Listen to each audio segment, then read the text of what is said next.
Hi guys, it's album review time. We've got Midnite City in at the deep end. This came out yesterday, June the 23rd on Pride and Joy Music. This band were formed in 2017. They're an English band, I'm proud to say. Now they are, and I love the fact, you know, on their bio, reading about this band, we're a hair metal band. We're a hair metal band, that's what we are. I mean, people get offended by that shit, don't they? Saying we're a hair metal band. That's what they say. That's what they sound like. They sound like one of the best hair metal bands out of the 80s you could ever listen to. It's party rock, but so much more. There's so much melody and melancholic side to this band as well, but they're so much fun at the same time. They're actually touring now. Been looking at some of their Facebook posts. Amazing band to speak to as well. Managed to get through. Rob Wild on the vocalist. He's a really nice guy. He you know, messages me back, appreciates everything I've done as far as reactions are concerned, but it's so well deserved.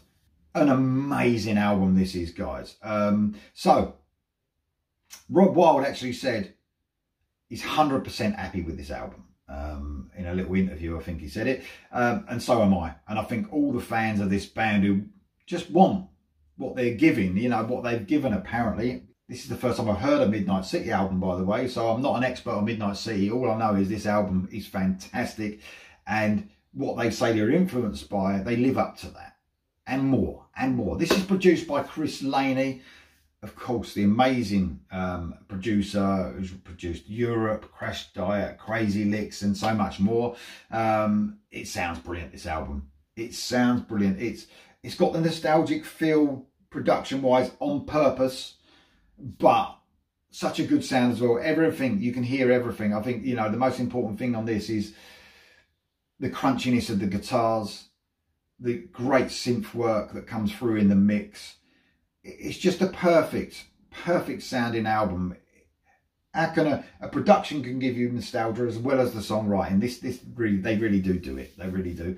So I'll talk about nostalgia a little bit. I mean, sometimes bands might get offended by saying it gives me nostalgic feels of the 80s. I can understand that as well. It's now, it's not 1980, but I think this band are proud of their influences, and so they should be.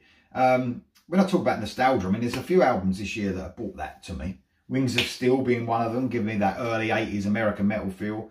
Roxanne, I haven't really covered that band on this channel much, but the nostalgia you feel listening to that album, like a late 70s, early 80s feel. And this album also gives me that. It feels like it's 1987 all over again. So influences on this band as well. There's quite a few. I would say Bon Jovi, classic Bon Jovi, classic Def Leppard, Black and Blue, White Lion, Warrant, that sort of feel for sure. You know, they captured it perfectly. And along with I think the most important thing, I've mentioned fun already, along with the Defiance new album, this is the sound of the summer. This and the Defiance new album, Drive, are the sound of the summer. That's what they are. It puts a smile on your face, and that's what it's all about. So in the band is Rob Wild. I've already mentioned him. He's on vocals. He's almost got a slightly sleazy feel to his vocals as well. Just fits perfectly in with this type of glam hair metal. Miles Meakin on the guitar. Wow, I mean, what a guitarist. Some amazing shredding, but some real melody in his guitar work. The solos are outstanding. The crunchy riffing and chugging. If you're a guitarist, you're going to love this album. One of the most important members in this band to give them the sound is Sean Charvet on the keys.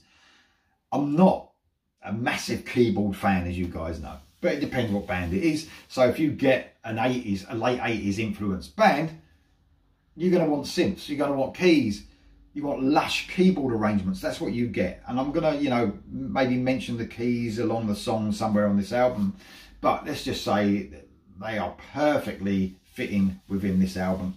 It's amazing stuff. And then Josh Williams on the bass and Ryan Briggs on the drums. Just really tight outfit. You can tell these guys, I'm not sure, I didn't look into how many years each member's been with the band, but they sound really tight. They really do. They sound like they've honed their skills, especially the songwriting skills. And the rhythm section in this band is just as amazing as the rest of the band. They sound like a really cool unit. They sound so tight. I've got to say I love this album. I've listened to it twice and it's made me smile from ear to ear. So we start off with a little 37 seconds intro called Outbreak, and it goes straight into Ready to Go.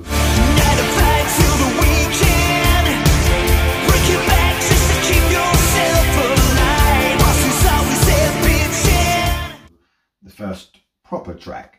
A crunchy riff kicks in, lush keys. It's the perfect opener that just sums this band's sound up. The track has a real stomp to it, an attitude, above all melody that just gets in your head and just doesn't let go. What a fun track, completed with an outstanding melodic guitar solo.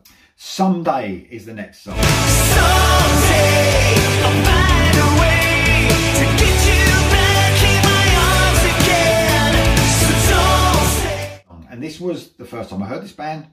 I reacted to the single.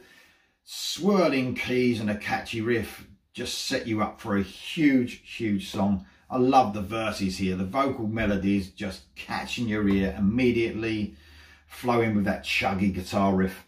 I'll tell you something, although this album's full of potential singles, it would have been unforgivable not to release this as a single. It's so catchy. Next up we have Hardest Heart to Break. Gonna take a miracle to save me tonight, and I don't think that I have got. Another single, the newest single, a kind of ballad, I would say, in feel for sure, but maybe not, you know, the pace of the song. It's not a slow song. It has a huge Here I Go Again feel, Whitesnake, 1987 style. I mean, I've talked about, you know, 1987 Whitesnake album.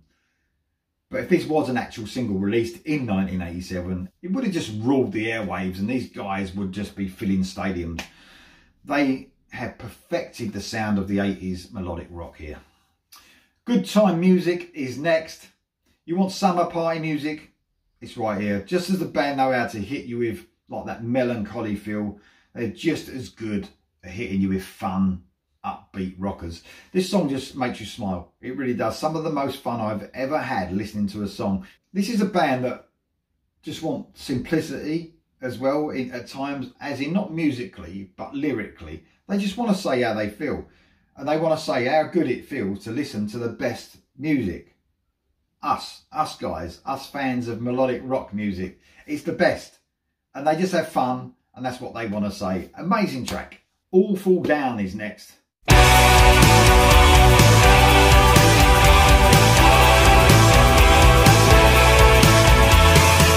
It's got almost like a You Give Love a Bad Name influence riff kicks into one of my favourite tracks on the album. Again, synths that work their way into their sound beautifully, giving a real fullness to the band's sound.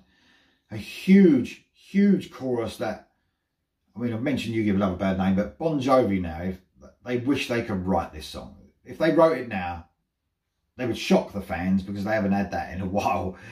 But the fans would be speechless. They really would. A massive song and another huge highlight to this album. Girls Gone Wild is next. This was a single. This is a song that really makes you realise they've released this album at the perfect time. The summer, of course. Grab some beers, a throwaway barbecue, and go to the beach. That's what this song's about. Pure 80s melodic rock perfection. It's huge hook after huge hook. Brilliant.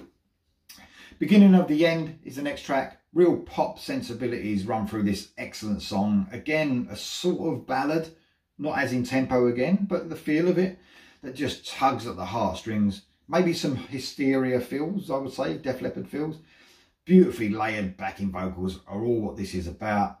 As in All Fall Down, giving me those sort of Bon Jovi feels. I wish Bon Jovi could write that. I wish Def Leppard could write this sort of song as well. But sadly, I don't think we're going to get that anymore. Who knows? Raise the Dead is the next track. After some really cool zombie noises, the band gives us something that never gets old.